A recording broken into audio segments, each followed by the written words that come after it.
2 drops and he'll see. The millionaire mother thought it was crazy until the impossible happened. The sun filtered gently through the trees of Harrington Park, casting golden shadows on the cobblestone paths. Birds chirped overhead. Joggers passed by with earbuds in. But none of it registered with Vivian Maddox, whose 1,000 heels stood perfectly still beside a park bench. She was a woman who wasn't used to silence. But lately, silence had become her prison. Beside her sat her 8-year-old son, Caleb, wearing dark sunglasses and holding a white cane loosely in his lap, his head tilted slightly, listening, but not seeing because Caleb was blind. And not just legally blind, totally blind. A car accident 2 years ago had taken his father instantly and left Caleb with severe head trauma. Despite surgeries, stem cell trials, and flying specialists across oceans, nothing had brought his sight back. Vivian, once a CEO of a thriving biotech company, had burned through fortune and faith trying to fix her son. Now she just sat beside him and pretended to be okay. "Mama." Caleb's voice was soft. "Yes, sweetheart. I think someone's watching us." Vivian looked around. The park was almost empty. Then from behind the oak trees, a shadow stepped forward. A small black girl, barefoot in a dusty gray dress, walked slowly toward them. She looked about 9. Her skin was sun-darkened, and her hair was tied back in a messy puff, but her eyes, they were focused, sharp. Vivian tensed. She gripped her purse tighter. "Can I help you?" The girl didn't flinch. Instead, she stepped forward, lifting something from behind her back, a small glass vial. The sunlight caught it just right. It glowed faintly, almost unnaturally. The liquid inside shimmered with a faint gold hue. "What is that?" Vivian asked, frowning. The girl's voice was clear, but not aggressive. 2 drops, he'll see again." Vivian blinked. "Excuse me." The girl stepped closer, ignoring the mother's defensive posture. "I said, just 2 drops into his eyes. It'll bring back the light." Vivian stood abruptly. "Is this some kind of joke?" "No joke.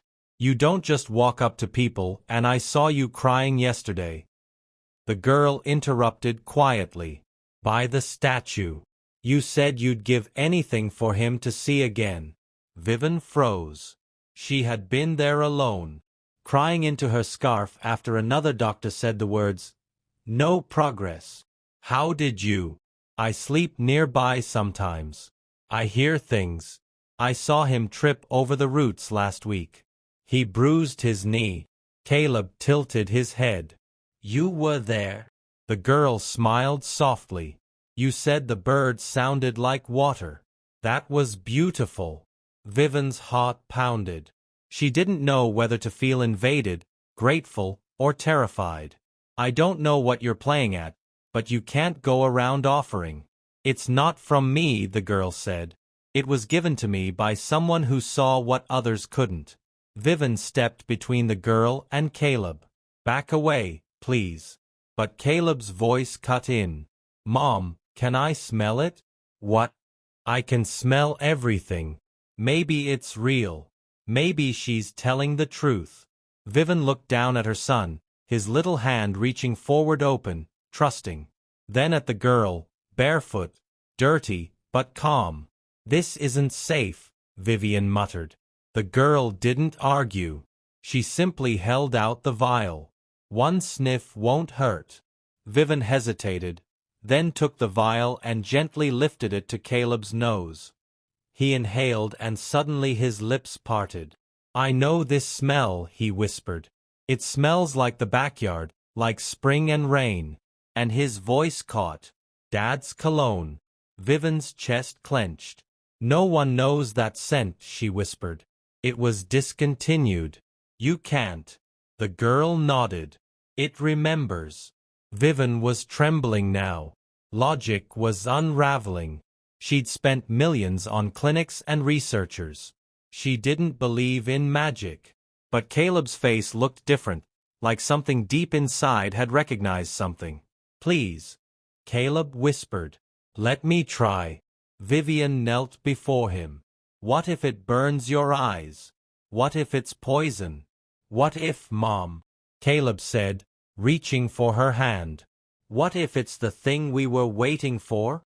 Silence fell. Then, finally, Vivian nodded. But just as the girl uncorked the bottle, Vivian's panic surged. Wait, don't. Vivian's hand hovered in the air. Trembling, she looked from her son's eager face to the strange little girl standing before them, still holding the glowing vial like it was sacred. Every instinct inside Vivian screamed for control, to stop, to take Caleb and walk away. But something else, something quiet, buried beneath all the fear and reason, whispered, "What if?"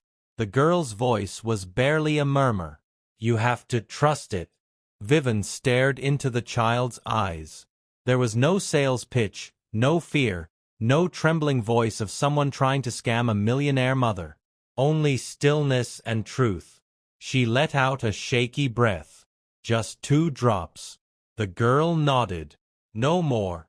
Vivian turned to Caleb, who had removed his sunglasses. His cloudy blue eyes gazed into nothing, but his lips trembled with hope. "Are you ready, sweetheart?" she asked. He nodded without hesitation. Vivian took the vial. Her hands weren't steady, but she gently tilted Caleb's chin upward. He tilted his head back. The girl guided her softly, 1 drop in each eye. Vivian followed. The liquid was thick, golden, almost warm. It glowed faintly as it dripped from the vial. 1 drop, left eye, 1 drop right. Caleb winced slightly, then froze. Vivian crouched before him, holding her breath. Seconds passed. Then his hand twitched. His lips parted. His head moved. Searching. "Caleb?" she asked. He blinked rapidly again. Again. I see something." Vivian's chest nearly collapsed. "What do you see, baby? What do you see?" It's bright light shapes." "Your face?" His eyes locked with hers. Color flickered in his irises like dawn breaking through fog. "Mom," he whispered, his voice cracking. "You have freckles." Vivian gasped. Tears burst from her eyes as she cupped his face. Yes, baby. I do. I can see them. You're crying." Caleb laughed, sobbed, laughed again. "The trees are green. Mom, the sky. The sky." Vivian was sobbing now, holding him close, kissing his forehead over and over again. A few passers-by had stopped, watching the emotional scene unfold in stunned silence. And the little girl. She was smiling quietly, peacefully. Vivian turned to her, still in shock. How did you do this? What is that stuff?" The girl looked at Caleb, now looking around wildly, staring at everything like he was born again. Then she looked back at Vivian. "It was given to me," she said softly, "from someone who saw that the world was broken and left behind a few pieces to heal it." Vivian stood, wiping her tears. "Wait, I don't even know your name. I don't know how to thank you. Please, where do you live? Who are your parents? You must come with us. We can help you." "Give you?" The girl shook her head, still calm. "I'm not supposed to keep it. Just to pass it on." "Pass it? But where are you going?" "Let me." But the girl had already turned, bare feet tapping quietly against the pavement. Vivian took a step to follow her, but Caleb clutched her hand. "Mom," he whispered. She stopped. He was still staring around in wonder. A butterfly fluttered nearby, and he followed it with his eyes, laughing, really laughing, for the first time in 2 years. She turned again. The girl was gone, just vanished into the trees.